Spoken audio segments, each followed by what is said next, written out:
Well, welcome to this special edition of the YAHOWah blog. This is Family Hour. We're here with, I think, with Kevin. I can see Kevin and Kirk, but can we hear I can Kirk? hear you.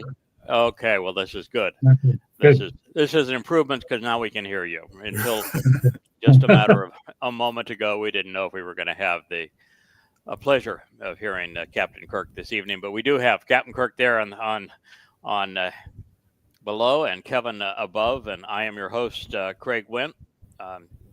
We're bringing this program to you really on a very somber occasion. It is in memory and to celebrate the life of the Babel's children whose lives were cut short by Islam. It was not only a great travesty that they were taken, and the film of them being abducted from southern Israel in the kibbutzim is tragic because you can see this mother clinging to her children, trying to do anything she can to protect them from Muslims who are apparently monsters. And make no mistake, this is not Hamas. The abductors were not members of Hamas, none of them. And this is not the result of Hamas, it's the result of Islam. The whole episode that took place on 10/7 was an exact reenactment of what Muhammad did in the farming community of Qatsyr, where he terrorized Jews, murdered the men. His men raped the women, Muhammad himself participating. And they abducted the children. They actually sold them into slavery to buy more weapons. And they even tortured them. And I had was really sad to watch that great display of demonic savagery that took place yesterday morning in Gaza. And then we awake this morning and we find out that the body of the woman wasn't even the mother, and that it was a Gazan woman, and that the children were not killed in a bombardment as the Muslims depicted on their propaganda, but they were strangled to death. Strangled to death. And then their bodies were mutilated. Islam is the most demonic and deadly and destructive religion ever conceived by humankind. And it is important that we recognize what it is and that we pay tribute to these lost lives by exposing and condemning the religion that stole them from them. There was another post that I put on the Facebook site today. I also made the rounds on X, and it is of the first responder, the medical worker, who had the grim task of going to the sites where the Muslims had been so brutal.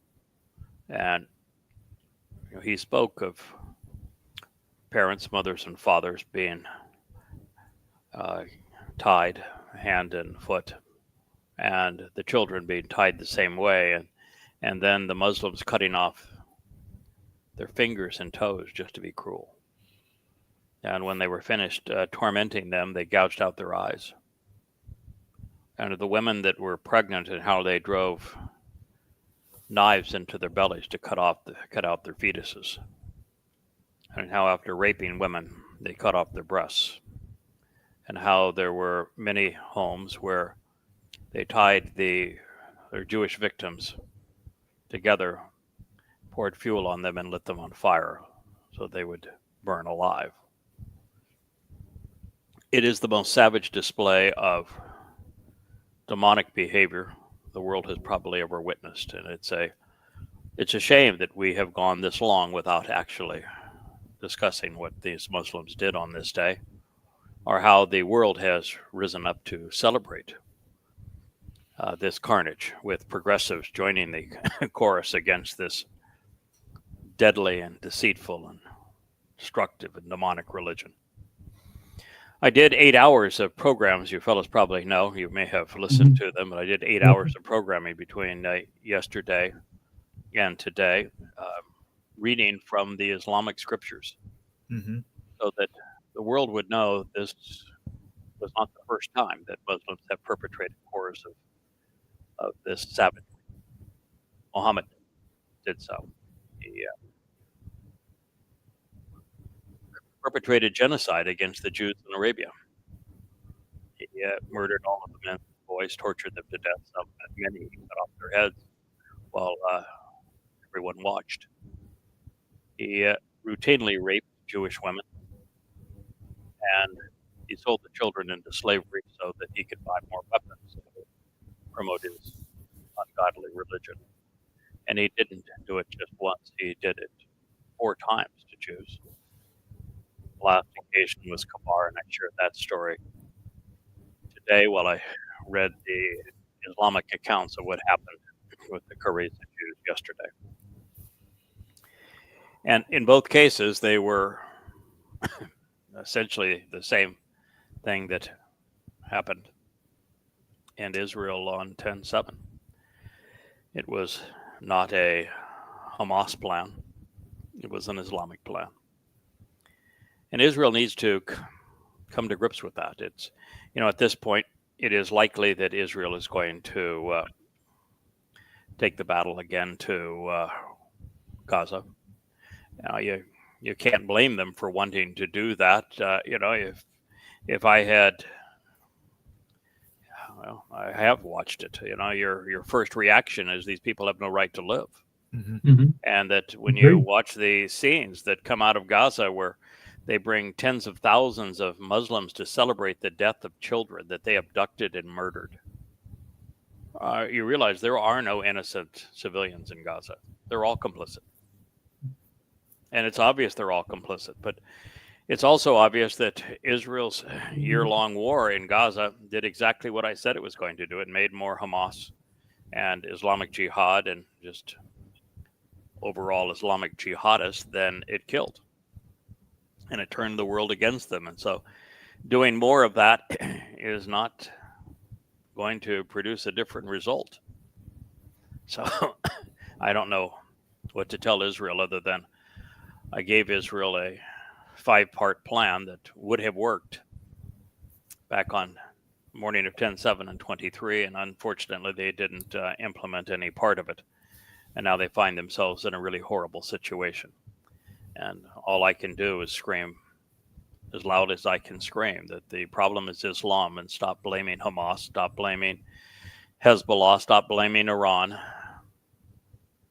stop blaming the Fakistanians.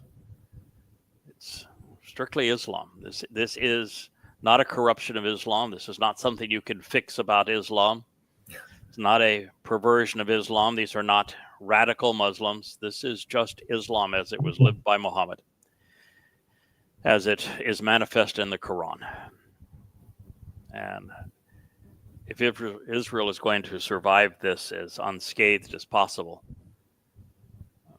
more Israelis are going to need to know who their enemy is, who declared war on them 14 centuries ago, and who is not going to stop until either Israel is wiped off the face of the earth or they kill every Jew. This is just the reality of the situation. I wish it wasn't true, but it is. So we're dedicating this program to lives stolen by the religion of death. YAHOWAH, well, now in year 1447, 1448 BCE, shared the following insights, fellows, with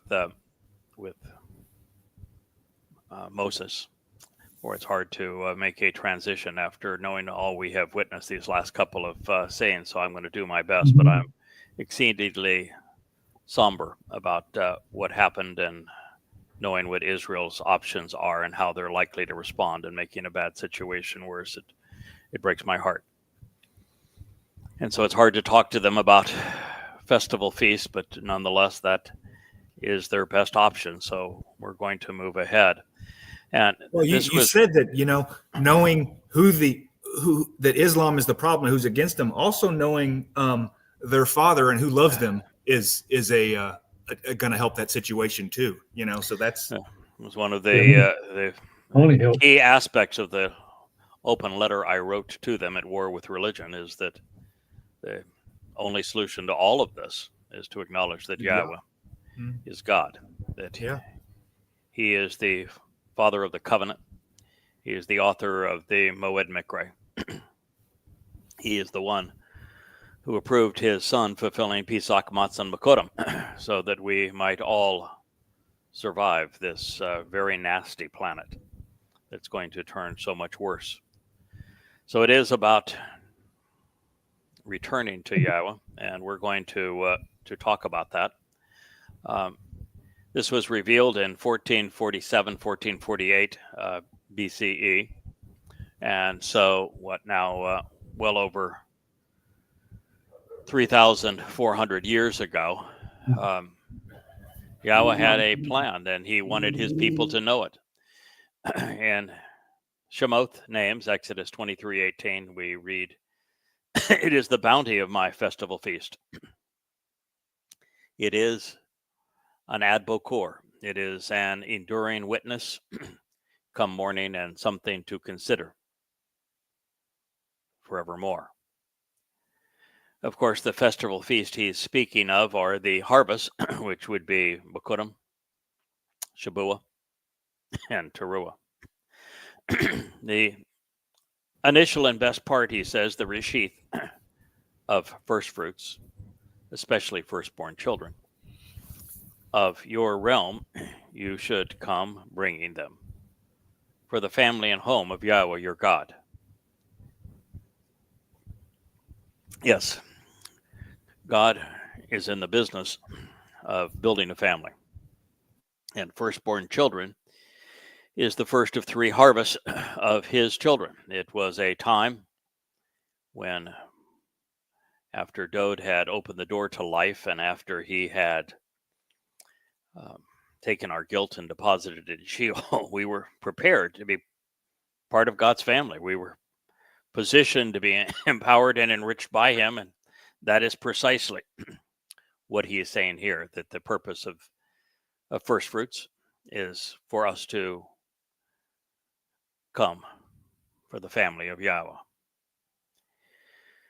Now, well, that's really good news. The bad news is that in all of this time, since Moshe issued those words, there haven't been maybe more than 100 Israelis that knew what he was talking about and who capitalized upon them. It wouldn't be really until Dode that God's people would come to understand them. And he wrote about them, but there were very few takers even during Dode's time. And Dode was mostly a contributor. And since that time, other than the prophets, you could probably count on a couple of hands the number of Israelis that came to appreciate the purpose of firstborn children, as well as understood the correlation between the family and home of Yahweh and His Bereth covenant family. To resolve that, because there's very little time left, Yahweh wants a fruitful Shabuah harvest, which now is only 15 months away. Yahweh wants a final gleaning that saves as many of His Israelite children as possible, and He wants as many Yehudim and Israelites to capitalize on the benefits of Teruah once the Adamah Parah sacrifice prepares them for the homecoming as is possible. And to accomplish that, Yahweh recognized that He could not simply rely on the prophetic text that He had offered so long ago. The answer wasn't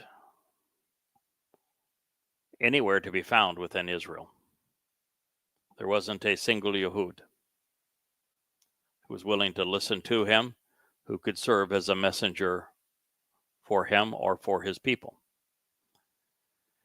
And so, without a Israelite to reacquaint his people with his name and with the purpose of these Moed Mikre, Yahweh reached out to a messenger. He says, "Behold, I will send out a messenger, a representative who is especially informative and announcing this message, a malach." And fellas, this certainly draws our attention back to the identity of the malaka, doesn't it? Because this is simply the masculine form of malaka. And Yahweh is saying, I will send out a messenger. And since the Yahweh's messengers, his witnesses, even his prophets, have all been men and women, principally men, that Yahweh has chosen to dispatch, this malach would be a man. He says, so behold, pay attention, I will send out a messenger, a representative who is informative and announcing this message before you, in your presence, and within the same dimension, to help keep you focused so that you are observant, closely examining and carefully considering everything along the way. So this messenger's primary task is going to be to point Yisrael, who is being spoken to here, to the way to the family home. Mhm. That path, of course, would include the aforementioned Bokurim, firstborn children harvest. There's only one path along the way when we're speaking of God, and so this messenger's job would be to reacquaint Yisrael with the proper meaning and purpose, as well as the timing of Pesach, Matzah, Bokurim, the upcoming Shabbat, then Towrah, the Kippurim homecoming, and then camping out with Yahweh on Sukkah. And he is pleading with the Israelites to listen to this messenger explain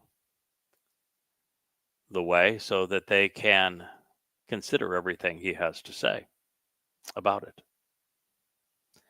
In addition, God says he will provide you with directions that will bring you to the source, the very dwelling place and home, which to offer the benefits of the relationship I have prepared.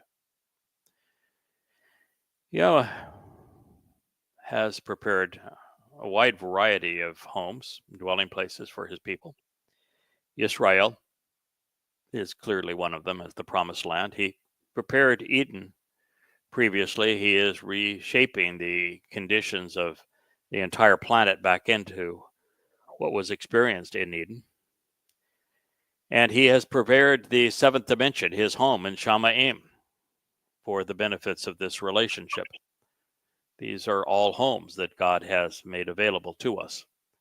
And so it is this messenger's job to reacquaint Israel with all that God has done for them so that he can bring you to the home that God has prepared and the benefits of the relationship that Yahweh is offering. And that would make this messenger akin to a sign, wouldn't it? Yes. Go that way. There. Mhm. Right Right. up the ridge line of Zion. Read the signs posted along the way. Understand how each of these Moed Mikre lead you home. Yeah. Yeah, he's his job is to point Israel back home. In fact, it actually says to bring you back home. Bo is to come, to include, to enter, to bring, to provide directions in this regard. So that is this malach's job. I'm quite confident you're hearing the fulfillment of that prophecy in this very program. God went on to say, that was, by the way, Shemoth Exodus 23:20. You should choose to closely examine and carefully consider this, becoming focused and observant regarding his appearance and presence. So here again, we know that this malach cannot be a ruach. because you would not use he in association with a ruach, would you? Mhm. So this is not a heavenly messenger in the sense of one of Yahweh's spiritual envoys. This is a man. And he is reminding his people to once again consider what he has to say and pay attention regarding his appearance. You're going to be able to see him, Yisrael. That was not possible until about 6 weeks ago when we began the YAHOWAH blog and offered this kind of a program where we can be seen.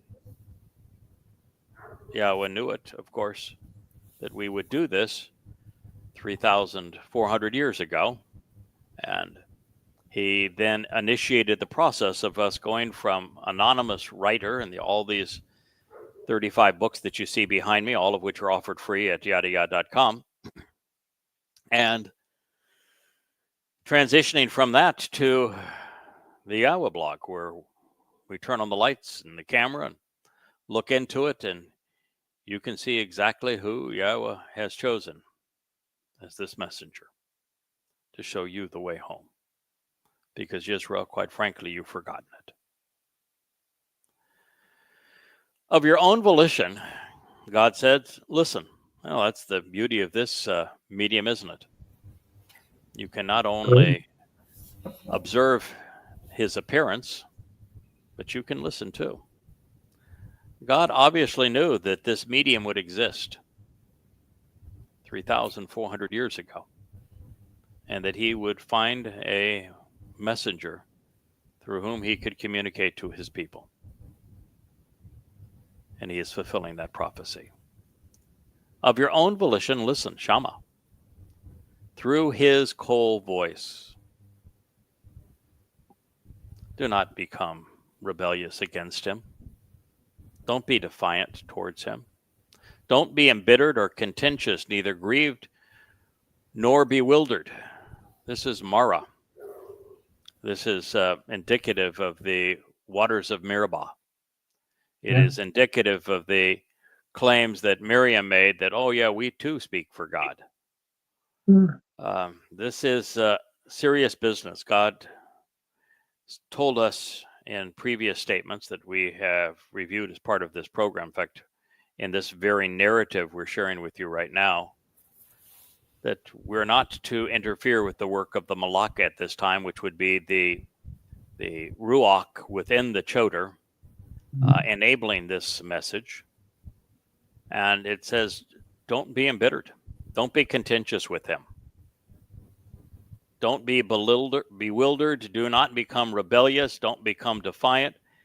God is saying it's time, Israel, that you not only listen and that you're observant based upon this messenger that I'm providing so that you know the way home.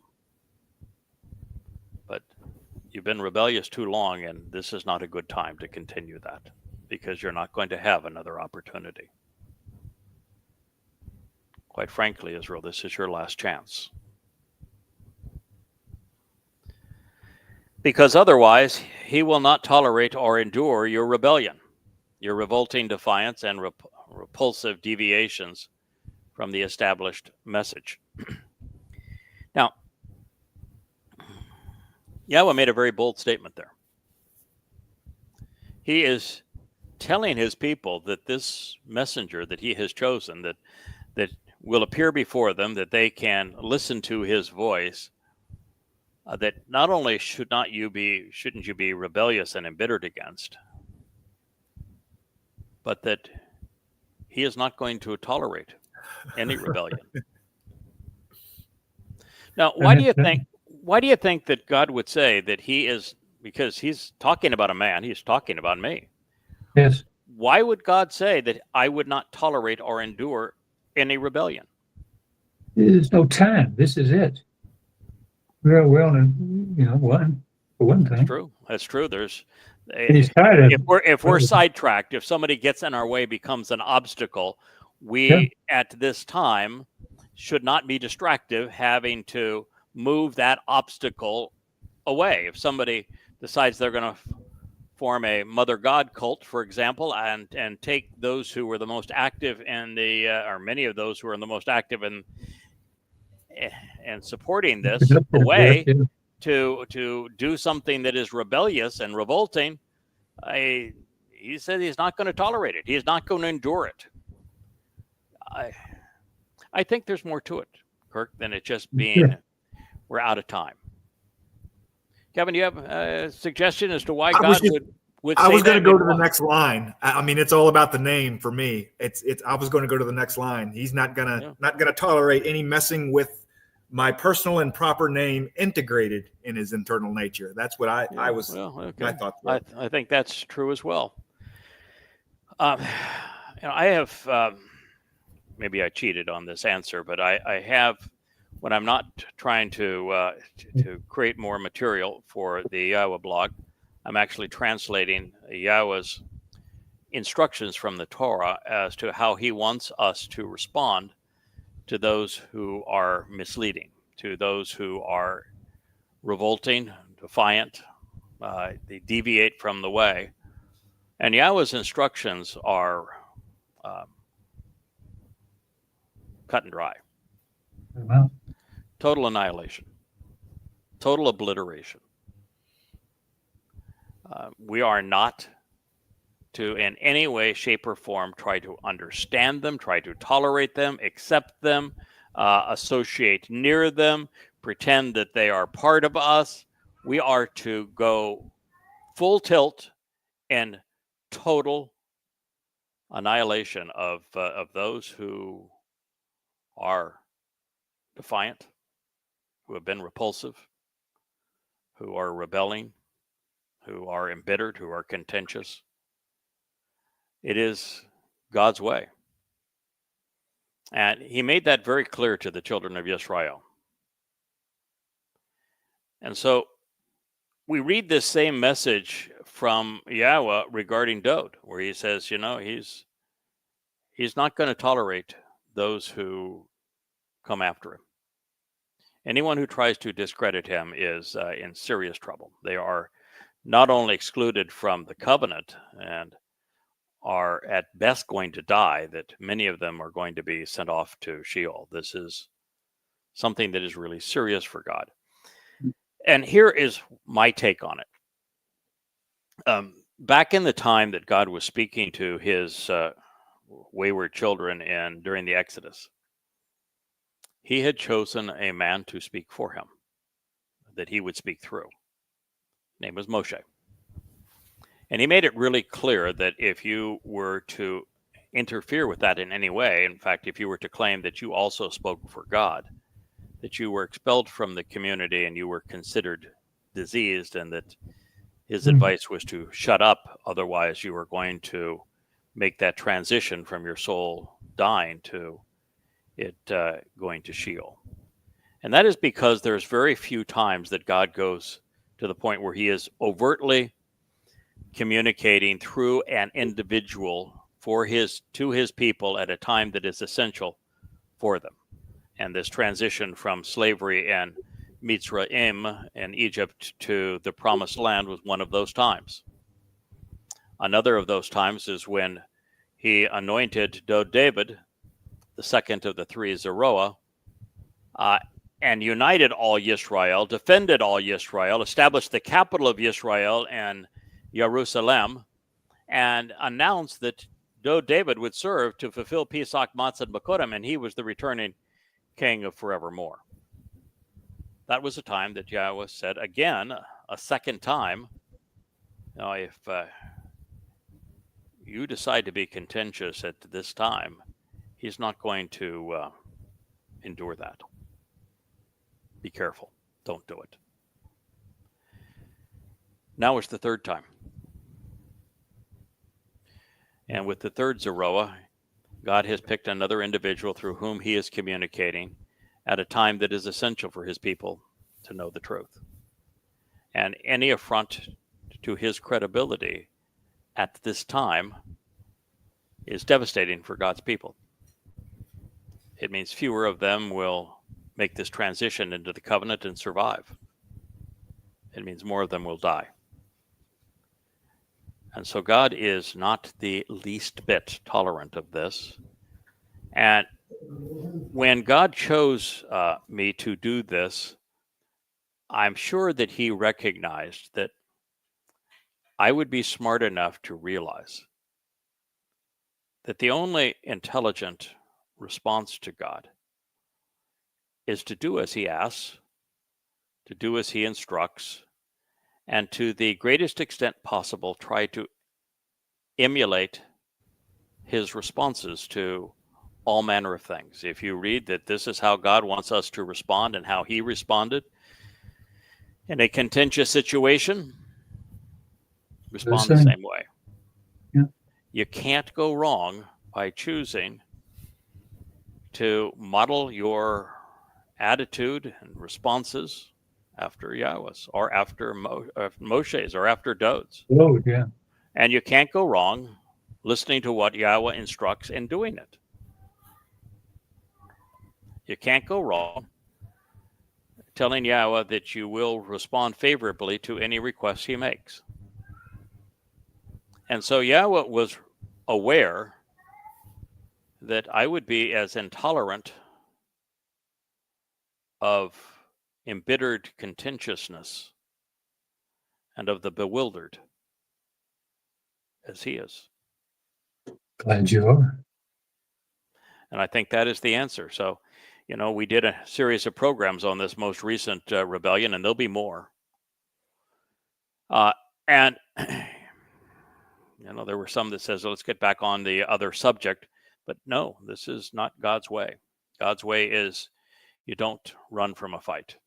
You don't go pursue a fight. If they're going to go off and somebody's going to go off and do something on their own and they're not going to be anywhere near you, they're not going to undermine anything that you've achieved, God doesn't care. Just leave them alone. But in this case, and there will be others, where the embitterness, the contentiousness hits very close to home, Yahweh knows that it is essential for those through whom he has chosen as messengers that they not be tolerant. God isn't.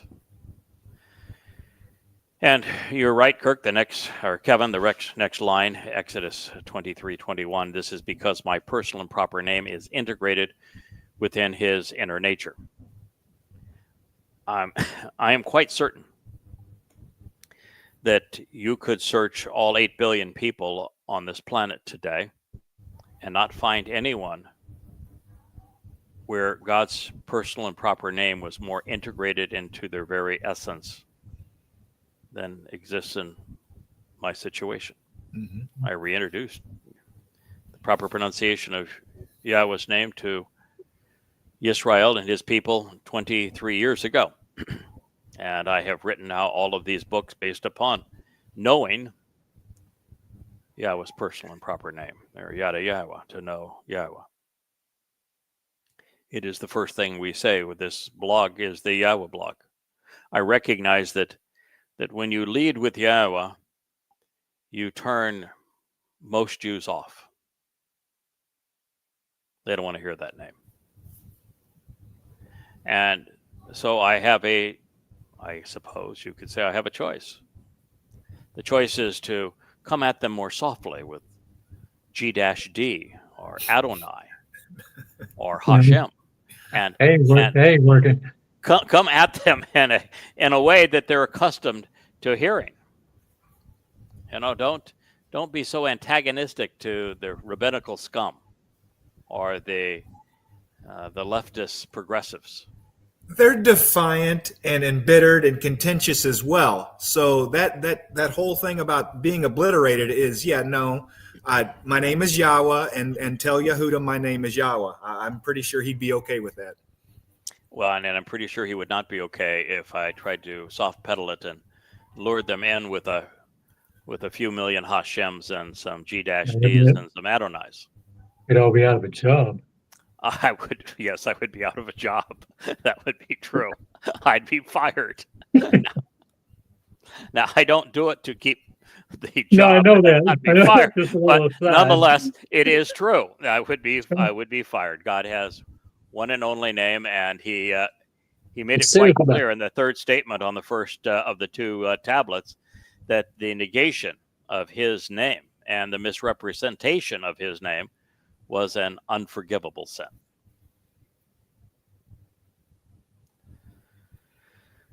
Seldom, as we've chatted about this, has there been anyone so resolutely focused on knowing, appreciating, speaking, and writing Yahweh's name. All of these 35 volumes are presented as Yada Yahowah, and in them, for the first time since Moshe revealed Yah's name 3,000, almost 500 years ago, I have explained its meaning, and now as well as how to properly pronounce it. That's his name, as we have shared so many times, is based on the verb haya, which means when spoken in the first person, ihaya, as Yahweh spoke it to Moshe, means I was, I am, and I will be. I exist. And then he told the Moshe to tell the children of Israel that my name is Yahweh. That is my name, my one and only name, forever. And it's, not difficult to know how to pronounce Yahweh's name. It's the Yah and the Ah are from the verb haya, and the O sound comes from Torah. So this is not difficult to understand how to pronounce it. And so it is safe to say that Yahweh's personal and proper name is integrated within the nature of everything we do, including, well, you see over my left shoulder, this is the symbol of Yahweh, his menorah, and beneath it is Yahweh's name. And then if you look to my right here, we have a Yahweh block emblem, and we speak in Yahweh's name. Maybe draw it out. If you don't like it, go away. Yeah. If you want to pretend it shouldn't be said, go away. We can't help you. The first step in forming a relationship with Yahweh, while it is to walk away from religion and politics, it requires us to accept, to acknowledge, to embrace, to understand, and to love Yahweh's name. Yeah. He goes on to say, indeed, if you listen very carefully to his voice, speaking of his messenger now, and you engage, acting upon everything that I say for the benefit of the relationship, then I will be openly hostile to those who oppose you, demonstrating rancor towards your adversaries. I will, when required, besiege and defeat your foes. Shemoth names, Exodus 23:22. So the remedy for Islam's murderous fixation on Jews is right here, Yahweh's name. Yeah. If we could just get Israel to embrace Yahweh's name, to speak in Yahweh's name, to trust in Yahweh's name, Muslims wouldn't be able to kill them. That's what God just said. And it is my job as this messenger to tell you that. Surely my Malak, my messenger, will go before you so that he can help you return to what has been promised. Wow. It's written for today. Wow. Isn't that hasn't that been our purpose now for 23 years? Long as I know.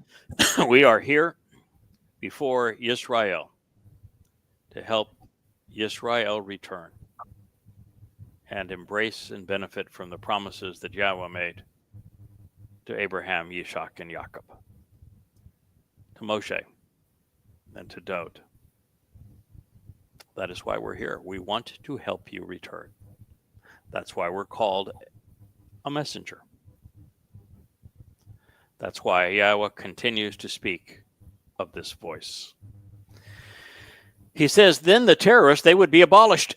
There would be no marauding Muslims, no one abducting your children and strangling them to death, no one putting them in coffins after hacking their bodies to pieces, keeping their bodies as trophies for over a year, and then parading them around as a religious celebration.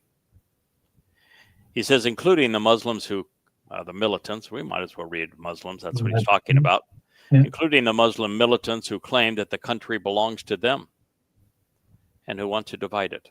Isn't that amazing how precisely accurate that was? I was just thinking that, yeah. Wow. Yeah. Then the terrorists will be abolished. Wow. And the militants who claim that the country belongs to them and who want to divide it, they will be humbled and subdued. Be like the Assyrians, disappear overnight. This declaration, no. And, we spent 8 hours telling you that that is the answer. Therefore, I will reject them. I will kick them out. Yes, God's not going to try to incorporate the Muslims into Israel. He's going to kick them out.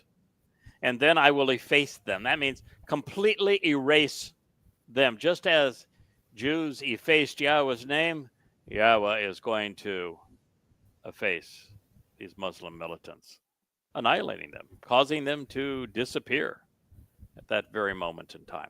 The moment Israel embraces Yahweh's name and all that it represents, there will be no foes of Israel. The Muslim militants will be no more. Boy, it sounds like such an easy solution, doesn't it? Why drop 1 million bombs?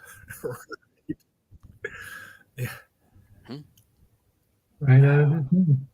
Why allow your country to be ransacked? Why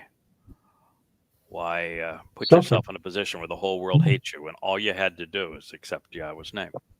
The offer is open-ended. You could do this tomorrow, Israel. Wow. Well, since the cold voice of Yah is addressing the means to know Father and Son, to engage in the covenant and answer the invitations, those who wish to benefit from this relationship be wise enough to listen, carefully, and then act upon what they hear. The reason that Yahweh immediately transitions to the Malach messengers, rancorous adversaries, is because by the very nature of delivering God's message, he will be viciously attacked. And by zealots of all stripes, whether they be religious or political or social animals, he's going to have to impugn a lot of naysayers. Those who rage against God's call will outnumber those who listen by 1,000,000 to 1. And that being the case, Yahweh wanted his people to know which side he is on. He's on the side of the one, not the million. If you want to find him, you need to listen to the one who God is standing beside. Well, this suggests that the final witness speaks to Israel, obviously, during the latter half of the time of trouble, so that he will have the capacity to abolish terrorists and to humble and subdue God's foes. Yahweh will annihilate those who come to annihilate Jews by speaking through his Malach messenger. It will not be prudent to oppose him. The two worst things a person can do at this time is to promote a religious agenda in opposition to Yahweh's voice and people, or to challenge, to be contentious with his messenger. Since there is no reason to debate with them, and not at this last date, God's choice now is simply to eliminate them. You should not vocally support their gods or speak on behalf of their deities, and you should not serve with them or work with them. You should not do as they do either. Rather, instead, it will be you who will overthrow them. So then you should break apart and crush all of their sacred monuments and their holy objects. Shemoth names, Exodus 23:24.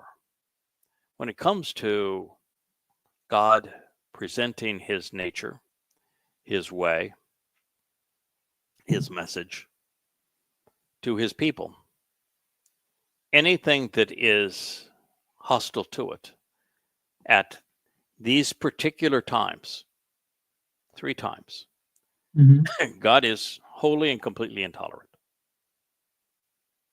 It just can't do it. You can't do it and survive. Let's put it that way. And that was true with Moshe. Yes. True with Dode, and it is true now. Yeah. Well, I have long coveted the opportunity, and many of you have heard me say, to obliterate the Dome of the Rock and Alaska Mosque. And it says that you shall break apart and crush their sacred monuments and holy objects. So I am looking forward to taking them out along with the Church of the Holy Sepulchre. And it appears that I'm going to get my wish. Can you say kaboom? Yeah. I mean, honestly, my strong preference would be for Israel to do it. Sure. And to have the cojones to, and the backbone and the character. In fact, with the Biba's children being strangled to death by Muslims, I would thank them by tearing down those 2 buildings tomorrow. That's what I would do. You know, I don't think I would go back into Gaza and bomb it into oblivion. That has not worked out well. But the better choice is to take down those 2 scars and never again allow a Muslim to enter Jerusalem, much less the Temple Mount. Now, I would much prefer them to do it, but since it is unlikely that they will have the backbone and courage to do it, I will. I am looking forward to that opportunity. Again, I will forfeit it. I will gladly step back, Israel, and let you man up. And that's what you should do. I will applaud you, and I will run interference for you with the rest of the world. And that matters because it's obvious that Yahweh has chosen me to speak to you, to protect you, to bring you back home. And he's not trying to bring you back home to ugly Islamic demonic scars on the Temple Mount. What a great idea. Oh. Therefore, you should work with and serve on behalf of Yahweh, your God, and he will bless your bread and your water.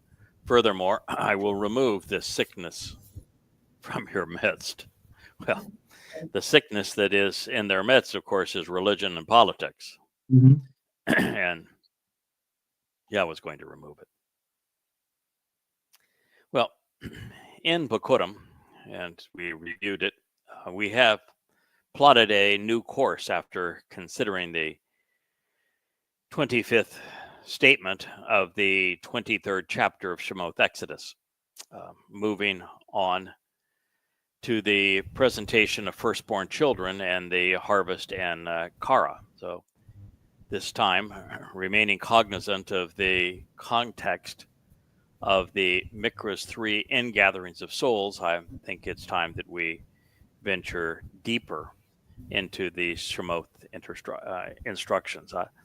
I have thought that by us going into Debadim and considering what was said about these harvests, particularly the big 3 harvests in Debadim, and considering what is shared here in Shemoth Exodus and going between them and then moving into Yashayah into the 17th and 18th chapter as he lays out the whole timeline of Shabbat and Towrah, it is by bringing all these pieces together that we come to understand precisely what it is that God is offering and expects from us in return. So anyway, this is Yahweh's version of From the River to the Sea. Israel will be free, and they will be free of fake Estinians, of course. Those who have tried to drive the Jews into the sea will be banished. Then I will set your borders from the Red Sea as far as the Sea of the Philistines, and from the wilderness to the furthest extent of the river. Indeed, I will give into your hand the inhabitants who have settled into the land. Yeah, I'm going to set your borders, all right. They want to carve a state out of the heart of Israel, which is the land I gave to my people. They want to claim that they are the Philistines. Well, from the sea in Gaza, where the Philistines once resided, to the wilderness, to the furthest river, which would be the Tigris and Euphrates, I'm going to set your borders, and I'm going to give into your hand the inhabitants who have settled in your land. Then I will drive them out, and I will banish them before your very presence. So what Israel has been unable to do and unwilling to do, God's going to do. By the way, today Trump did exactly as I thought he was going to do when asked about turning Gaza into a resort and then moving Gazans into Egypt and to Jordan and building an emerald city for them in those places. He backed way off. And he said, well, yeah, I thought it was a pretty good idea, but, I'm not going to force it. I've thrown my idea out and, we'll see what happens. In other words, he's recognized that it isn't going to happen. And then he complained and he says, the Jordanians and the Egyptians, it was really disappointing to hear what they had to say because, as you know, we provide them with billions of dollars annually. In other words, he didn't negotiate this with them previously and just spurted out the most ridiculous of inane statements and now realizes that it isn't going to happen. And so he's just going to let whatever happens take place. And no good comes from that. When you come out with a plan as radical as I'm going to build emerald cities for Gazans in Egypt and in Jordan, and we're going to move them all out, and then we're going to turn Gaza into a resort, and none of that happens, then you make a fool of yourself. Well, what we've just read obviously has not yet occurred, but it will. And since Yahweh used add, which is to the maximum extent of something, we would have the right to begin at the mouth of the Red Sea between the Arabian Peninsula and Africa, and the mouth on that would be on the south, and consider the northeastern corner of the Mediterranean along the coast of Turkey on the north, and the wilderness as defined in the Torah would begin at the Nile. And the river is the Euphrates, taking us all the way to the Persian Gulf and deep into modern-day Iraq and Syria. These boundaries would swallow most of the Middle East. It's a lot of land for thousands of people who will comprise the covenant at this time, particularly the mortal remnant. And it will be beautiful once again, since the earth is being returned to the conditions enjoyed in Eden. As you can see, I'm struggling with my cough again, but I think that's from doing 8 hours of vlogs the last 2 days. My voice is no longer capable of enduring that. I apologize. The beguiled and beguiling mind of man provides the impetus for religious monuments such as cathedrals and mosques and obelisks to sun gods like those found in the Vatican and Washington, D.C. The idolatrous statues like those erected to Mary, the Mother of God and the Queen of Heaven, as well as the Mother God of the Mother Rites.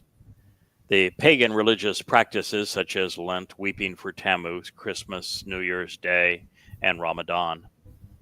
To rid a place of them and to rid an area of the disease and suffering they cause, one has to rid one's realm of their hosts, the religious practitioners. In direct opposition to the means Catholicism used to assimilate people into their religion, by incorporating all of these pagan ideas, Yahweh said, "You shall not cut any form of agreement or make stipulations with them or with their gods." Simple, direct, conclusive. So that would mean Israel cannot negotiate a treaty with Muslims. That means that Israel should not make stipulations with Christians. That would mean that they can't do so with progressives. You know, Yahweh is pretty straightforward in this regard. You're either with him or against him. Right. Yeah. Those are your situation. Do not form a covenant with them. Very different from Islam. Islam says that if a Muslim forms a treaty with a non-Muslim, it's not binding on the Muslim, so lie all you want to. And yeah, it's just don't engage with them. Nothing good is going to come by engaging with them. Don't trade convicted killers for the bodies of your children. Don't negotiate and capitulate with Islam by negotiating a deal for the return of your hostages. Don't do that.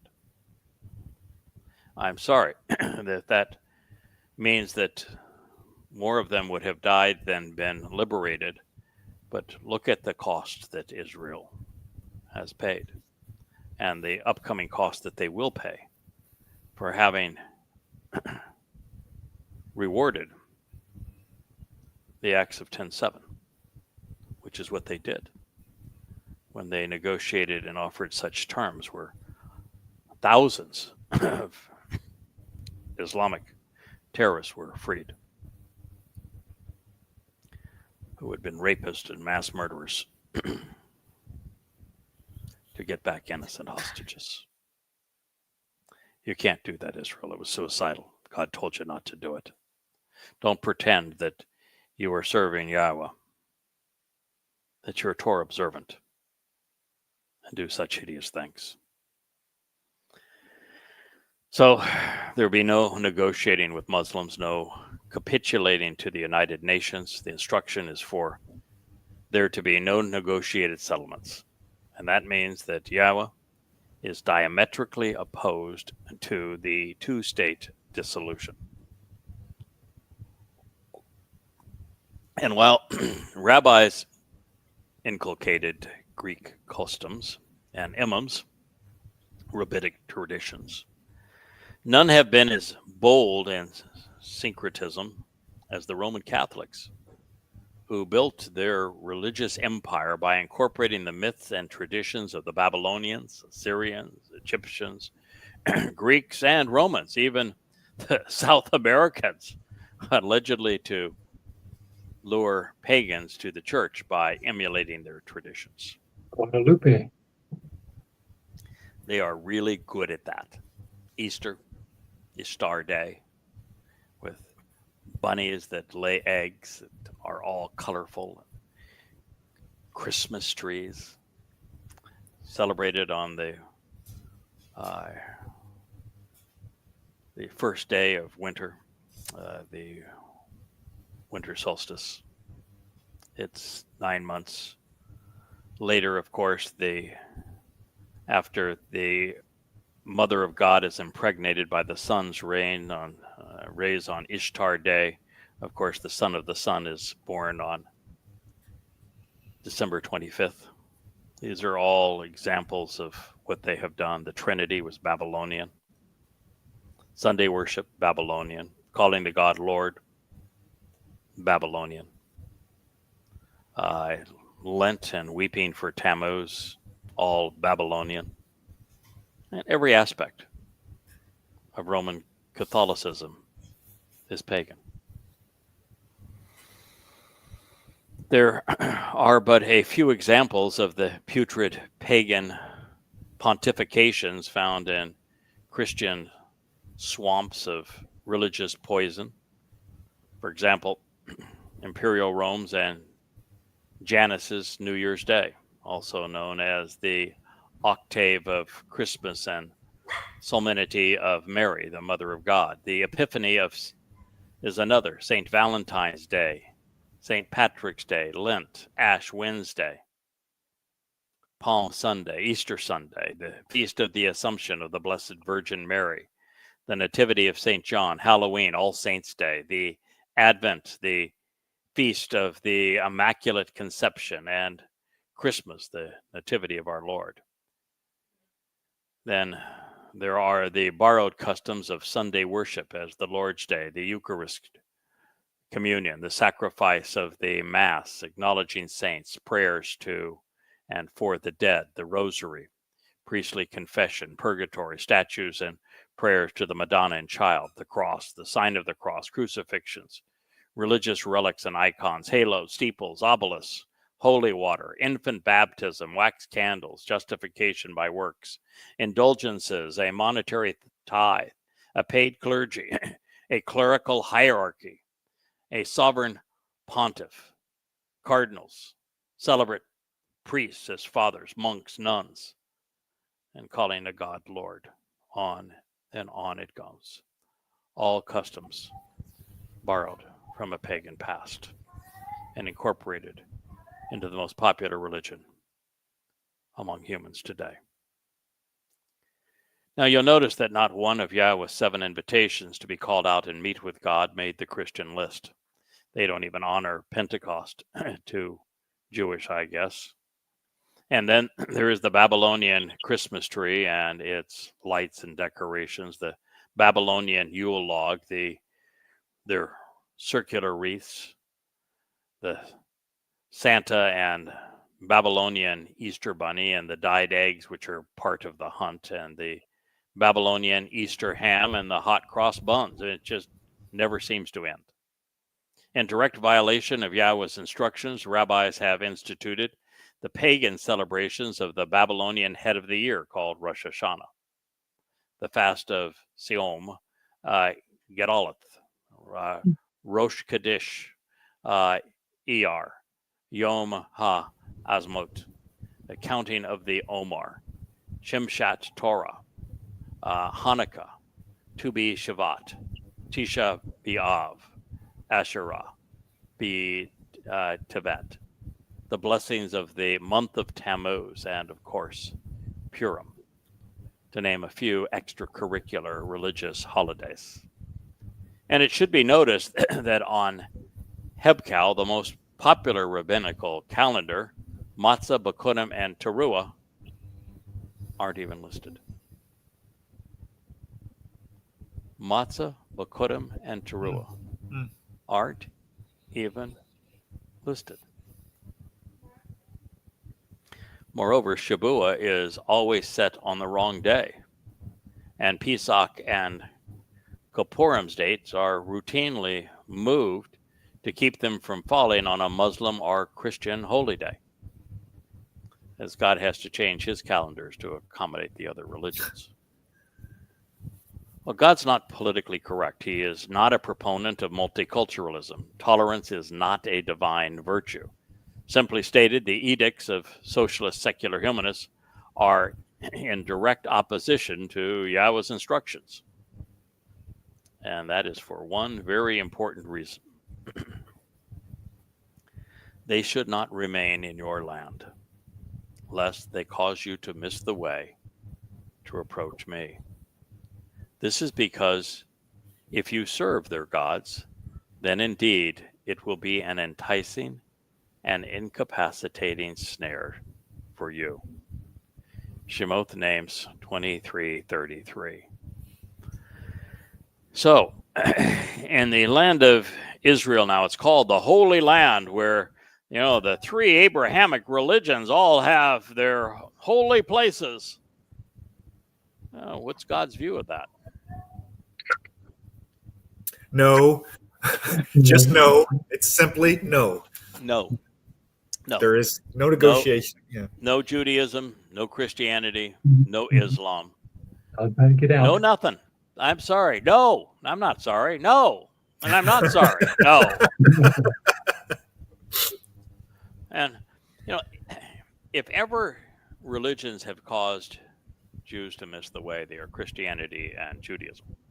Because Christianity was conceived by piling enormous amounts of religious rubbish right on top of the most important truth that God's people need to know to find the way to him, which is that though David is the Messiah, the Son of God, and the one who fulfilled Pesach, Matzah, and Bakorim in year 4000 Yah, 33 CE, and he's the one who is returning as the King of Kings. And of course, Christianity stole all of that from him. His titles, his achievements, his relationship with God, all of it. And so Jews are so sick about the Christian lies that the last thing they want to hear is that there really is a Messiah. There really is a Son of God. There really is someone who came in year 4000 Yah, 33 CE to fulfill Pesach, Matzah, and Bakorim. And oh, by the way, he happens to be the most Yehud of all Yehud. He's Dode. And then, of course, Judaism went one step further, and rather than acknowledging that everything that happened in 33 CE had been predicted by Dode and by Yeshayah and by other prophets, chose to come up with a false prophet of their own. And you know what happened with because of Rabbi Akiva's Bar Kokhba. So it did cause Jews to miss the way to approach Yahweh. And this is because if you serve their gods, then indeed it will be an enticing and incapacitating snare for you. There are more Jews for Jesus and Messianic Jews and Black Hebrew Israelites and Hebrew roots movement folks by probably 1,000-fold. And there are those who actually know Yahweh, observe his Moed Mikre, and are part of his Berith covenant. That's sad. Of course, it would be by 1,000,000 to 1, and compared to rabbinic Judaism as well. Mm-hmm. It's sad. Yahweh has been exceedingly unpopular, and particularly among his people. Well, the Torah's critics are quick to pull statements related to the conquest of the Promised Land from their context and then declare that the God of the Old Testament was wrathful. It's true, he was. He's exceedingly intolerant. And it's his home, and he is disgusted by what the Egyptians did there and what the Assyrians did there and the Babylonians did there and the Greeks and the Romans 3 times, and then the Ottomans and, the Muslims even before the Ottomans, Muhammad's Muslims, and then the Ottomans and then the Crusaders and, now again the Muslims. God's disgusted. He is intolerant. And he is going to be exceedingly wrathful. But, in this particular case, they never ponder even for a moment the reason God wanted the religious and political out of the tribal enclaves within Israel in the 14th century BCE. Simply stated, it was the most merciful and intelligent thing to do. And it is again today. If Jews had removed Muslims from Israel, 10/7 wouldn't have happened. Those who criticize God's approach are representative of the problem. Their religious and political viewpoints preclude millions from viewing this in the proper context. God knows that what I have shared with you is true, but man can be either good or bad individually, but his propensity to be wrong, indeed vicious and oppressive, religiously, politically, militarily, economically, conspiratorially, increases in direct proportion to the size of the civilization, nation, cult, gang, or institution. And the more pervasive the like-mannered become, the more difficult it becomes to think or act differently, because they tend to torture or torment dissenters and nonconformists. Collectively, humans are seldom right. What is popular is almost always wrong. And while rare individuals can at times differentiate between right and wrong, good and bad, the more religious and political a society becomes, the less likely that is to occur. And so for Israel to return to Yahweh, it has to become decidedly less religious and political. And that there have not been any notable or enduring exceptions to this situation that God just described anywhere in the world.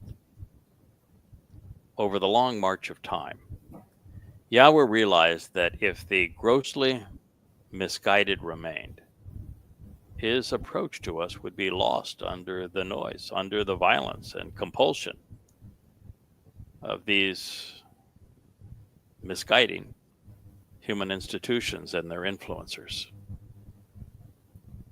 Should you wonder how that would be possible, since, well, he is God, then you don't know him very well. You see, man is controlling, but God is liberating. Man wants more, God wants less. Man has a million ways to impose himself. God has none. Man's voice is shrill. God's is quite soft, often quiet. Man claims he is right, while God wants us to be right. An interesting affirmation of this comes when we consider Noah.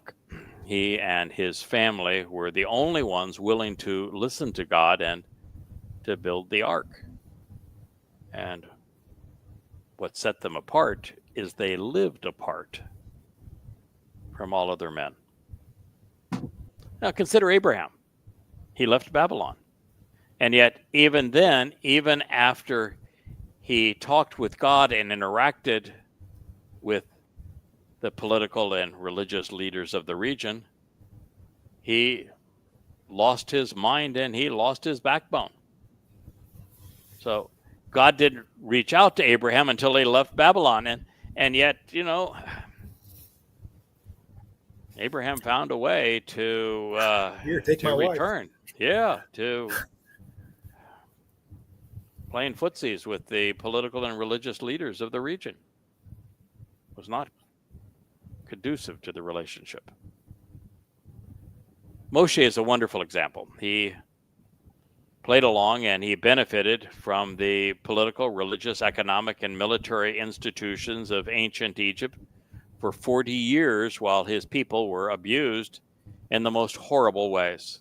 And yet, the leaders of that society would have tortured him to death for having had the good sense to oppose them. He intervened once only to have the Hebrews condemn their Savior, so he fled. God found him isolated in the wilderness, tending sheep. Dode left his overbearing father and siblings before he was 8, probably at 5 or 6. He was living a life of solitude, tending sheep in Bethlehem when Yahweh picked him out of obscurity, and he became the ultimate example for us to follow. By contrast, the people chose King Shaul from among them to be like every other kingdom around them. He was perceived to be the very best their society had to offer. He was tall, he was handsome, but he led them to near extinction at the hands of those Yahweh had asked his people to expel. Yahweh created the universe and life within it, and he also provided a means for his creation to know him and to live with him.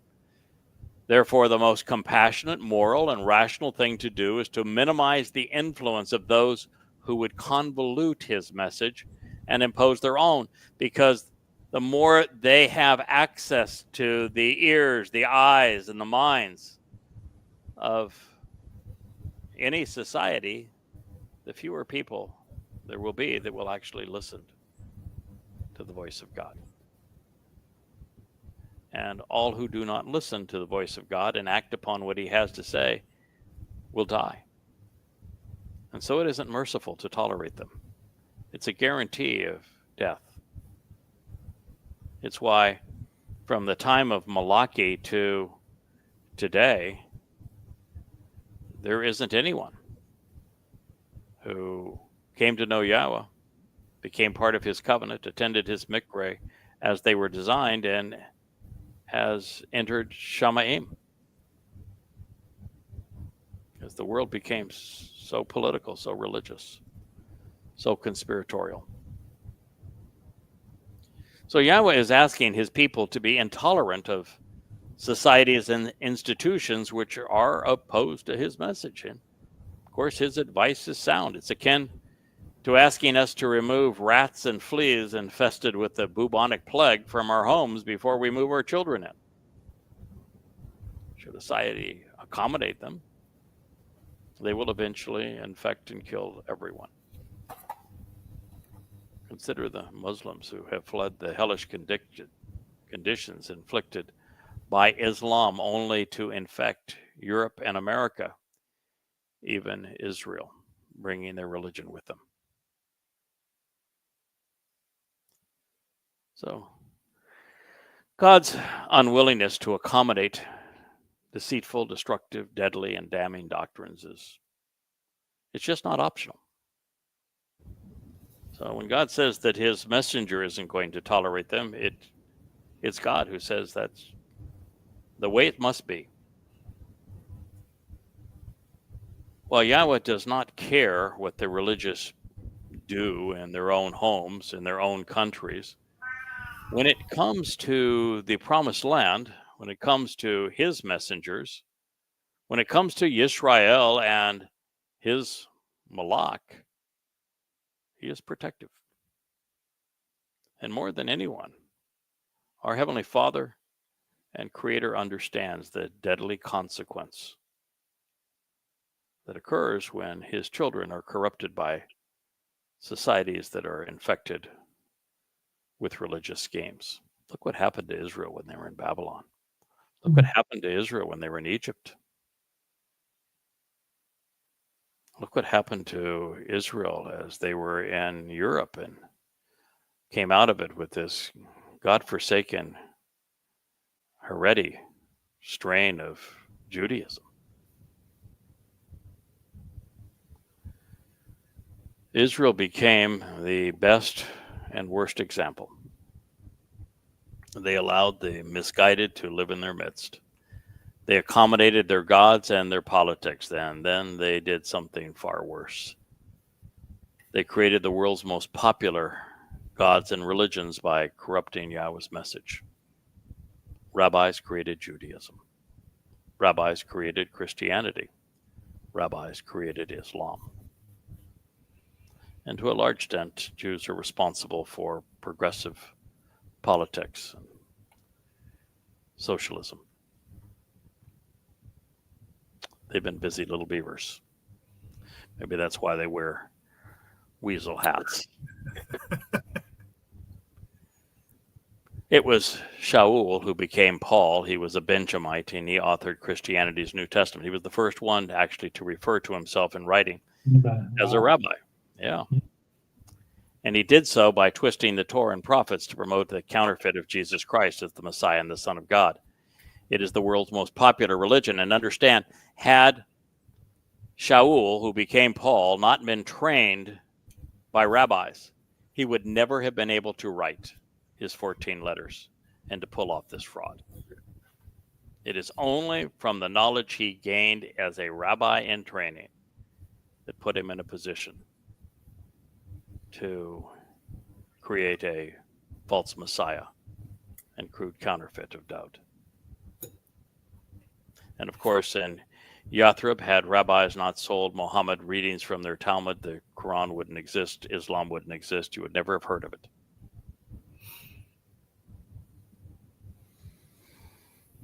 And obviously we can attribute Judaism to Jews and rabbis. You know, Muhammad was very likely a Jew. I would say it's about 90% certain, although not a very bright one. And he authored the Quran by purchasing Talmud readings from rabbis. It therefore bastardizes a corrupt version of Yahweh's message to promote Allah as the enemy of the Jews. And it's the world's second most popular religion, with Islam drawing its credibility from corrupted Talmud stories that the process began with Rabbi Akiba. The Zohar is attributed to Rabbi Shimon bar Yochai. The Mishnah Torah was penned by Rabbi Muhammadi's. And while he left no books, the Hasidic Judaism was created by Rabbi Israel ben Eliezer, known as the Baal Shem Tov, the Lord of the Good Name, although he would not know the good name if it bit him in the tush. Karl Marx was a Jew. He was a descendant of rabbis, and he authored the Communist Manifesto and Das Kapital to promote social secular humanism, promoted today in the West as progressive politics.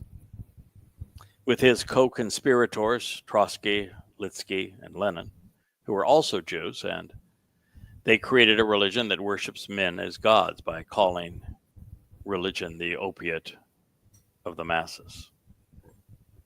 Marx provided the impetus for a propaganda film on religion and revolution entitled Comrade Jew. A book published in the same era has Jews professing, "We only wanted paradise on earth." They would set the agenda for the dreams and nightmares of international socialism. And while most Jews were not revolutionaries, they comprised a disproportionate percentage of leftist utopians. That is particularly sad because with the rise of Stalin, that utopia that they envisioned became a living hell.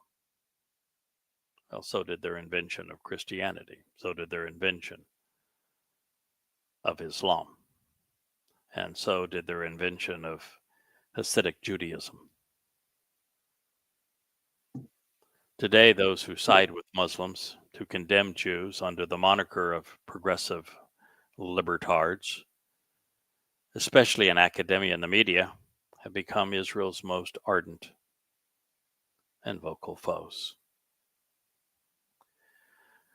By associating with those who worship false gods, such relationships inevitably lead to embracing their myths and misconceptions. Religious and political schemes, well, they prevail because they are mokish, enticing, and they are incapacitating snares which lure the unsuspecting into an injurious trap. No rational, no loving parent would encourage children to work and live among such thieves, among those infected with lethal diseases, among perpetual liars, mass murderers, or religious terrorists. And if that were the only place to work and live, a loving and rational parent would do whatever they could to clean up that community, ridding it of these bad influences to protect their loved ones. So, fellas, when we view the Torah from the perspective of the Bereth covenant, everything falls into place. God wants to rid his home and his neighborhood of negative influences because, well, that's in the best interest of his children. So this mystery of a wrathful God is solved. He is actually exceedingly compassionate.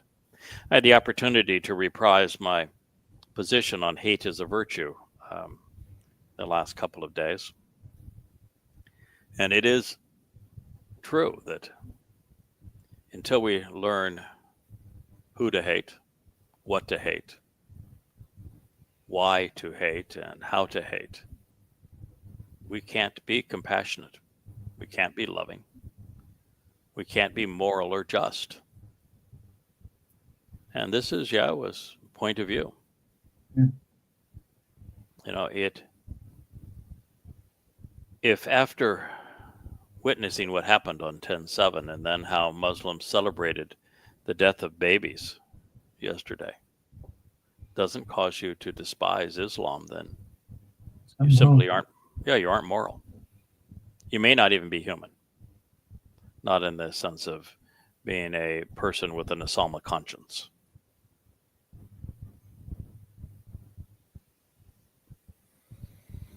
So, speaking of how infectious religions began and of the enticements that are used to perpetrate them, the forefathers of Rabbinic Judaism, Rabbi Akiva and Maimonides, advanced the myth that 70 elders of Israel received their oral law at the same time Moshe received the Torah from Yahowah. And they actually claim that their oral law, now as it appears in the Jerusalem and in the Babylonian Talmud, is Torah. Stealing, counterfeiting God's title. Just like they counterfeited a false Messiah. But in this very next statement, God says otherwise. And then to Moshe, he said, ascend to Yahowah. You and Aaron, Nadab, and Abihu. But the 70 from the elders of Israel, you will come up with your own oral explanations by acting independently, influencing yourselves with your own interpretations and your own verbal communications from afar, at a great distance away. Shemot names Exodus 24:1. How can you claim to be Torah observant and walk around with your Talmud, which you call a Torah, when God said this in his Torah? Mm-hmm. Fellas, is there any part of this that's not clear? Didn't say you can do that. Yeah, it says the 70 of Israel, you know, and they claim it's the 70 that came up with the oral Torah at the same time. Here it's saying that 70 is going to come up with their own oral explanations. They're going to act independently and influencing themselves. They're going to have their own interpretation, their own verbal communications, and they're going to do so from afar, distant and removed, separated and alienated, absent and remote. 4 people were invited to ascend the mountain and to meet with Yahowah this time. All named, all handpicked by God. Moshe, the one who draws out. Aaron, the alternative. Nadab, encouraging the willing. And Abihu, he is my father. The 70 elders of Yisrael, however, those incredulously credited by rabbis for having received their oral law from their G-D on this day, they were isolated on their own, sent a great distance away. And even worse for Judaism's most foundational claim, the oral arguments, aka the Talmud, were formed and pronounced independently, God just placed a dagger in the heart of rabbinic Judaism. And of course, it's interesting that the Jews don't pay any attention to the Jerusalem Talmud because there's never completed. There's not enough of it. Rabbi Akiba was too busy trying to kill off all opposition, claim everybody for himself. He even killed his own disciples. He was just an absolute mess. Yeah, he is the worst. He even brought the wrath of Rome down on them. Well, we're having a light show here. Let me turn this sucker off. That'll help. And he brought the wrath of Rome on by foisting this false messiah out, Bar Kokhba, and led to the diaspora. It was just a terrible, terrible situation. And so the Jerusalem Talmud is hardly considered. So it's the Babylonian Talmud that they all listen to. And of course, it was written right around 500 CE, which was 2,000 years later. So you want to claim that what you wrote 2,000 years later, which is only arguments between then living rabbis, was dictated by Yahweh, who you won't even mention, 2,000 years earlier, and no one bothered to write it down? That's your story? You kept it straight that entire time? And they call you sages?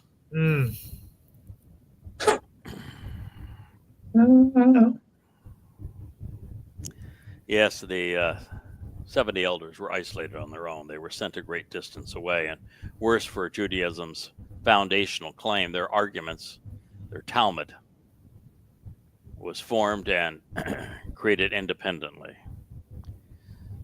YAHOWAH provides a precise prophetic portrayal of the greatest curse to befall Yehudim and Israel. Jews have caused more harm to themselves and with their own diatribes against Yahweh in their Talmud than Christians and Muslims combined. I am convinced that Yahweh's least favorite religion is Judaism, followed by Christianity and Islam in that order. It's not to say that he doesn't despise everything associated with Islam. He does, but Islam is so stupid it only would fool a fool, and he's not really much worried about Muslims being fooled by Islam, because you do have to be an idiot to think that the Quran came from God. But he's only bothered by Islam and that the Jews have allowed it to fester in their midst, and it continues to kill God's people. But it's Christianity that has hidden the truth more than any other religion. It's Christianity that has brought so much harm on God's people, that subjugated them and condemned them for so long. And of course, it's Christianity that caused dough to be hidden, to be counterfeited. But all in all, God is exceedingly anti-religious. And it is moments such as these that we realize that all of the religious are without excuse. They not only have unfettered access to Yahweh's testimony, but they can also claim that these words contradicting their religion were inspired by their God. The Almighty has said they're only fooling themselves. They remain men rakok, far away, a great distance away, removed, separated, and alienated from Yahweh. I recall back in 2021, as a modern-day Israel struggled to form a government using the parliamentary system after 4 unproductive elections, that Benjamin Netanyahu's hold on power had been forged by placating the most zealously religious, and it had faltered. And while he would later reclaim it, during the tussle for control, a rather putrid article appeared in the Jerusalem Post. It is dated June 1, 2021, and I want to share it with you. It Sure. reads as follows. The Council of Torah Sages, read Talmud scholars, of the Degel HaTorah party, including the most senior rabbis in the Haredi, which is ultra-Orthodox sector, Mm-hmm. have denounced the punitive unity government for intending to uproot religion and called on Yarmina leader Naftali Bennett to withdraw his support. In a statement published in the Yeted Niman Haredi newspaper on that week, the rabbis, including two of the most senior figures in Ashkenazi non-Hasidic community, Rabbi Chaim Kavinsky and Rabbi Gershon Edelstein, said, "No one who believes in God and observes Torah commandments could support such a government." Well, the fact is that if you're Torah observant, you're not going to support any government. It is a great anguish to hear about the intent to form a new government that the central and substantial part includes those who want to harm the foundations of religion. God forbid, make severe breaches in the walls of Judaism and undermine the tradition of generations upon which the house of Yisrael rests, rabbis wrote. No. It is the religious traditions that cause the house of Israel to crumble. It is Judaism, which God forbids. It is Judaism which has breached the covenant of Yahweh. And there is no foundation that is laid by religion upon which the state stands. It is religion that is the parasite that is bringing the state down.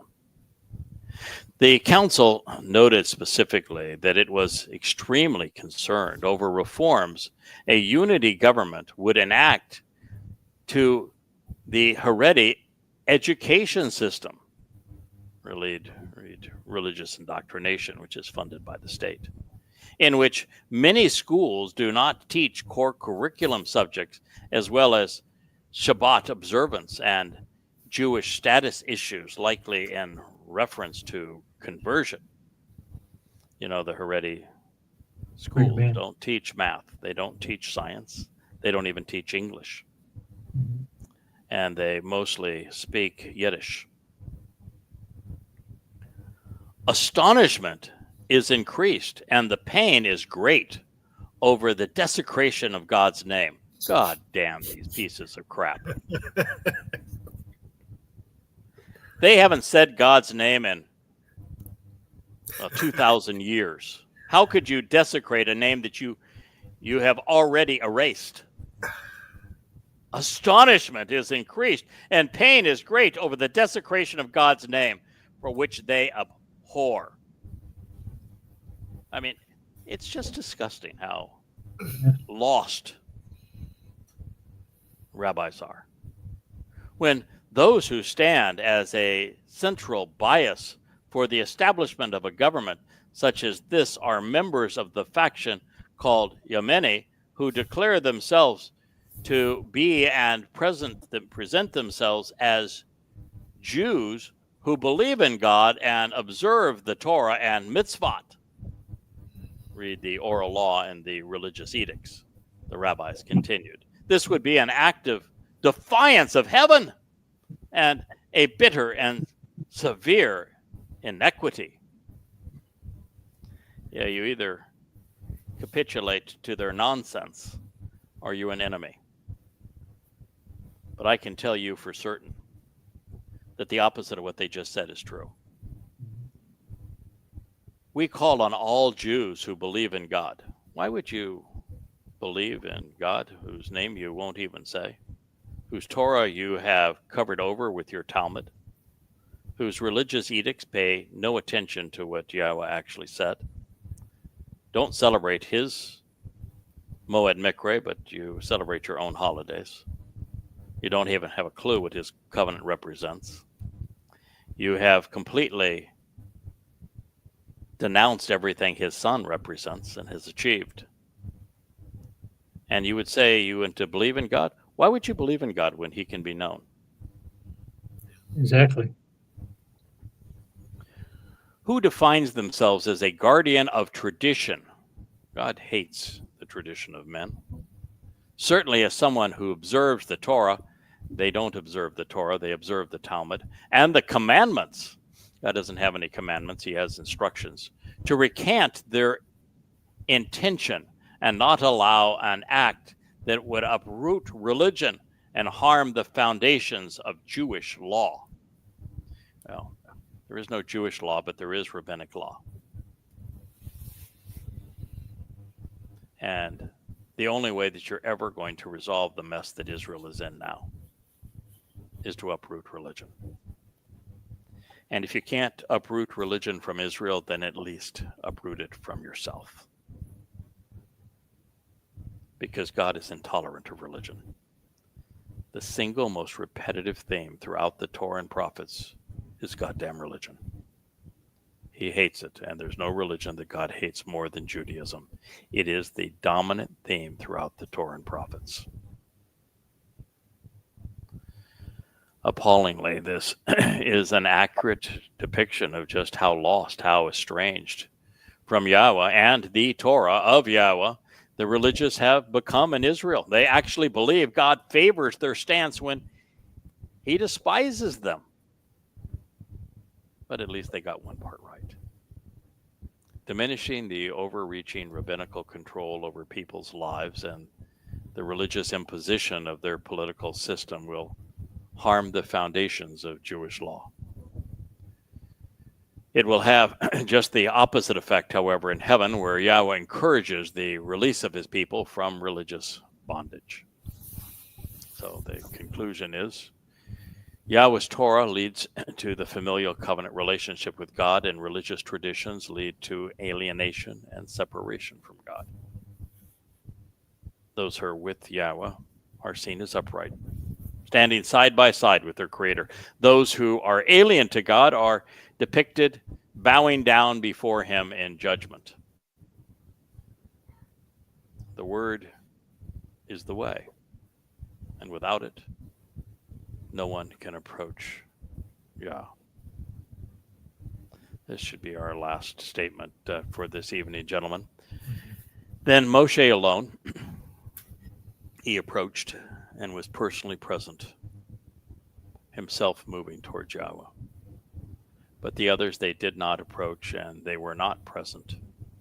So therefore, the people, they did not ascend with him.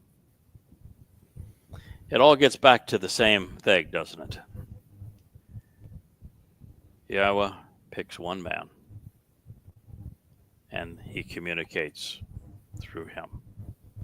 And he chooses these men according to his own criterion, his own purpose, and at the right time to achieve what must be accomplished.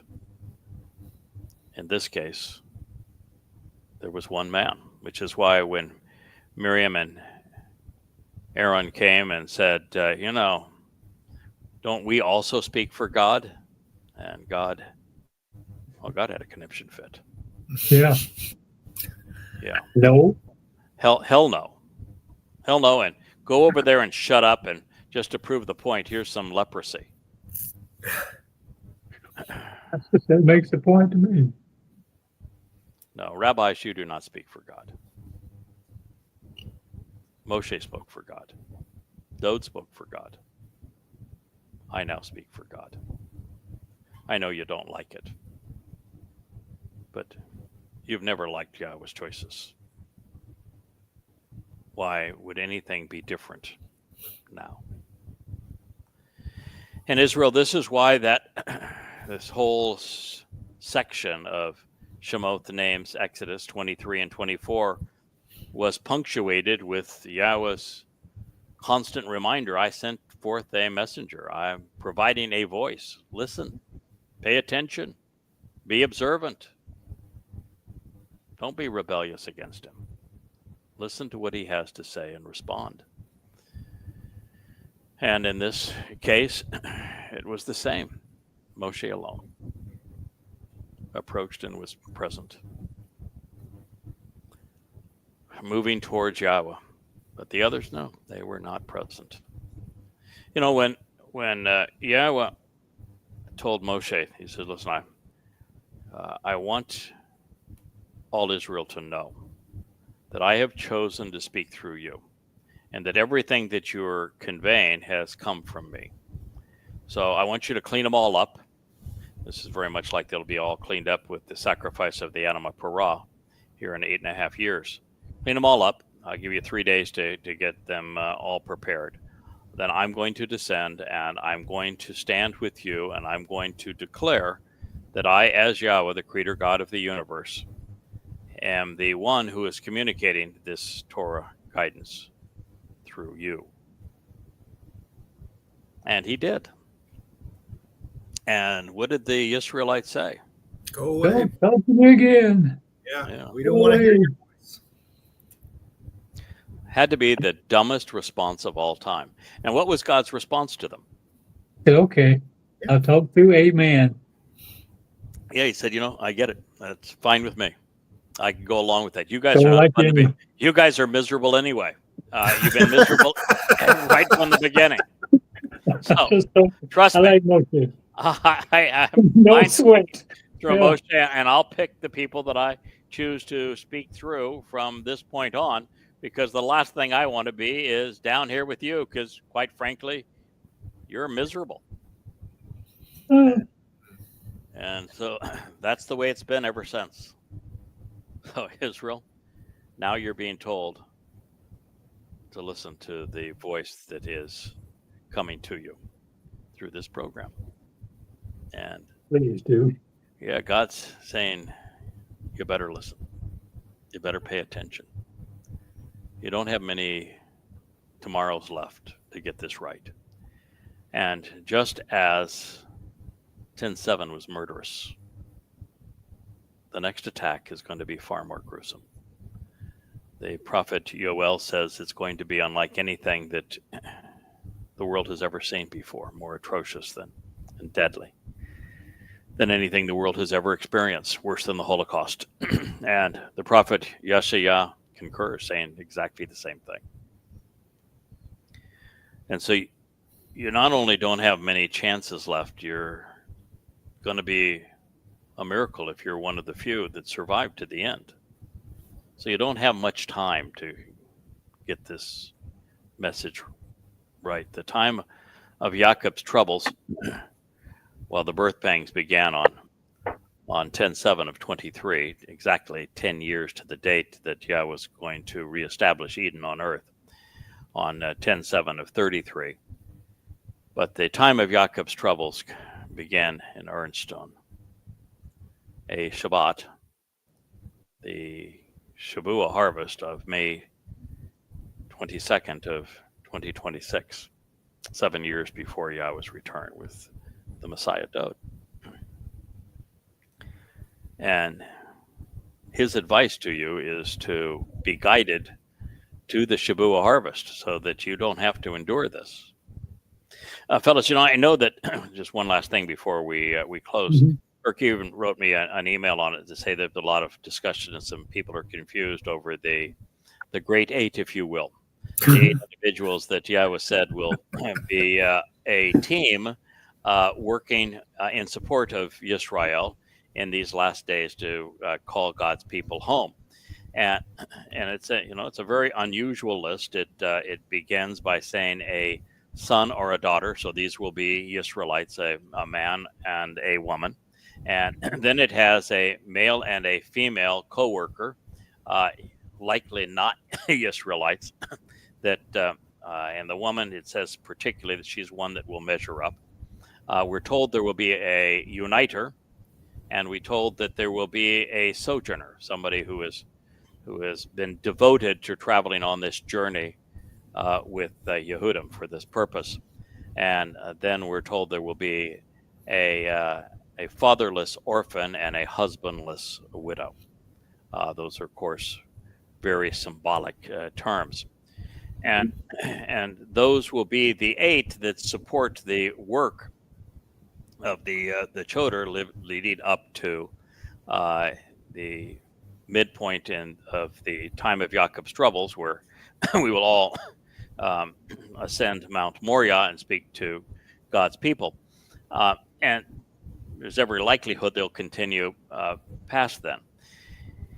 When you read, and this comes from Debatim, when you read Yeshayah 56 and 57, Yahweh speaks of a number of people disappearing, and that they disappear in connection with this Shavuot harvest. And the religious and political establishment will have no clue as to where they have gone. So I share these two things with you to say that it is likely, perhaps certain, that everyone who is actively engaged in the covenant, who is contributing to the purpose of Yahweh, which is to do this very thing that is being spoken of here throughout Shemot, the 23rd and 24th chapters, which this is no game.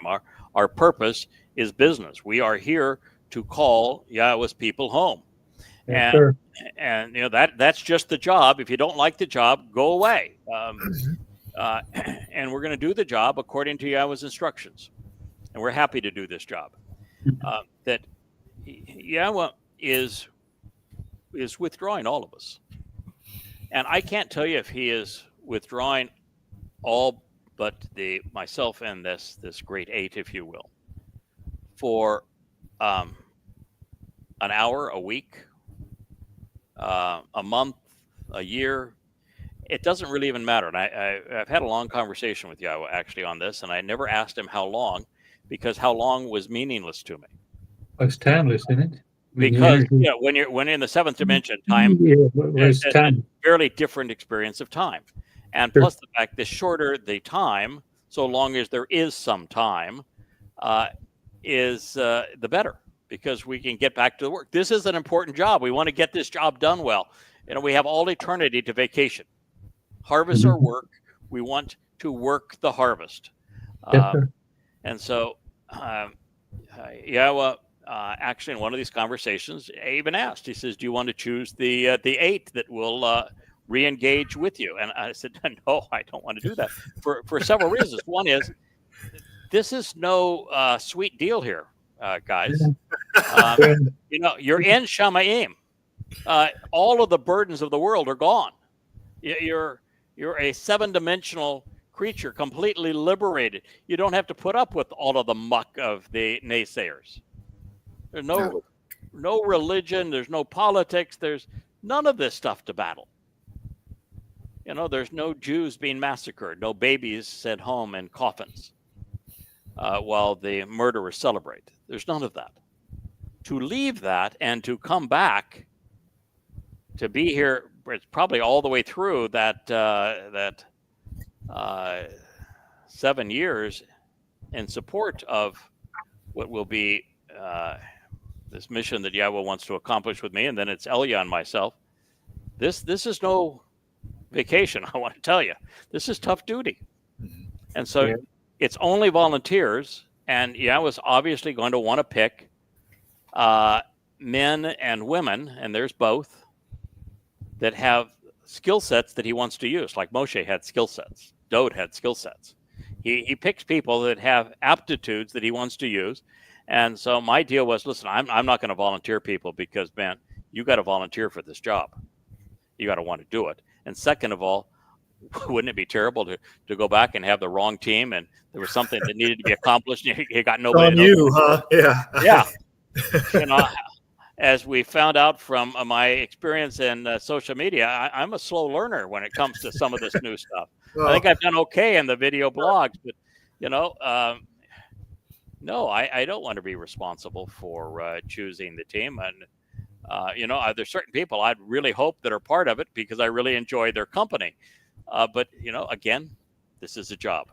And so I said, no, you get to choose. You're a much better picker than I am. What an honor. Yes, but so it doesn't really make any difference for us to know now who those 8 are. I'm quite certain that, well, it will be rewarding. It's not something that's going to be a lot of fun. We just know that they're going to exist, but we're all going to get a recharge in Shamayim. And I can tell you that some one-on-one time with Yah, a little opportunity to rub shoulders with Dode, to learn the things that we missed that are still important to know from Yah, to be acquainted with Yah before we are partners. I mean, there is a lot of stuff that would be really energizing and enlightening and empowering and restorative. As I've said before, I think that my wife is telling me that we're within 5 minutes now of 2 hours, so I'll wrap this up. But one of the traits that Yahowah was looking to, if you're going to pick a voice, you got to pick the guy that's willing to talk. Today will be 6 hours of just fun, video live streaming. So it's going to be important that we're up to the task of doing what Yahowah wants. I'm sure it will be rewarding, but it's going to be tough work. And think of too that as we move through this process between Shabuah and that harvest and Teruah, God wants a meaningful number and of quality Yehudim, not only brought into the covenant family, but protected and educated in that 7 years. And so it's a big job to do that and to defend Yisrael and to call not only for this harvest, trying to make it as fruitful as possible. It's a really big job. And my only reason that I was so interested in it is it just didn't seem to me to be consistent with Yahowah. That for 3.5 years at the most important time in human history, I get that. He'd pull his team away. Yeah. And because their voice can do nothing but improve the likelihood that wonderful people join the covenant and make eternity richer. And so this was Yahowah's answer. He said, I've explained this to you, but you need to go read it and spend some time translating it. You'll find the answer, and we've got it all worked out. It's you're going to get what you need, and what we need is a recharge. And if you look at what happened with Moshe, he finally wore down. It was just too much, and Dode clearly wore down. It was way too much. And you can hear my voice faltering after 6 hours today. We can't keep on going without being recharged. And this is that opportunity. And now the job becomes so big and such an imperative to prevail that we really need this time that Yahowah can provide to up our game, if you will, so that we're much more effective in our communication with his people. And so that is my explanation. Kirk, does that answer your questions, or is there still some that remain? No, that's what I hoped it would be. That's actually. Yeah, that's what the teaching from both the Torah and, of course, from our buddy on the textbook on proper chodoring, Yah, have to say. And I find that if you can go through the Torah and find the basis of something, and then you go to Yah to explain how it all works out and timing and details, you got a pretty good answer. And Yah's explanation, we'll present it in one of these shows. It's really brilliant what he had to say in the 56th and the 57th chapters. It's inspiring, and it's going to be marvelous to be part of it. Mm-hmm. Well, gentlemen, it is now fully 2 hours. Thank you both. As I look here to my right, Kirk, I'm glad we got you in here in the Thank you. Kevin, thank you again for being part of this. My wife is telling me to back up, that I've now put my head behind your pictures and need to move There you back I'll slide over. this way. It's nice to have a producer that can tell you when you Not how it works. when you moved off screen. That was a rookie move right there. What do you want? The chair's on rollers. I thank you guys for being part of this, and we look forward Thanks, Kevin. to Yep. next week. Absolutely. Thanks again. Appreciate it. Good night. Good night. Good night. Shabbat shalom. Good night. This has been Shabbat the shalom.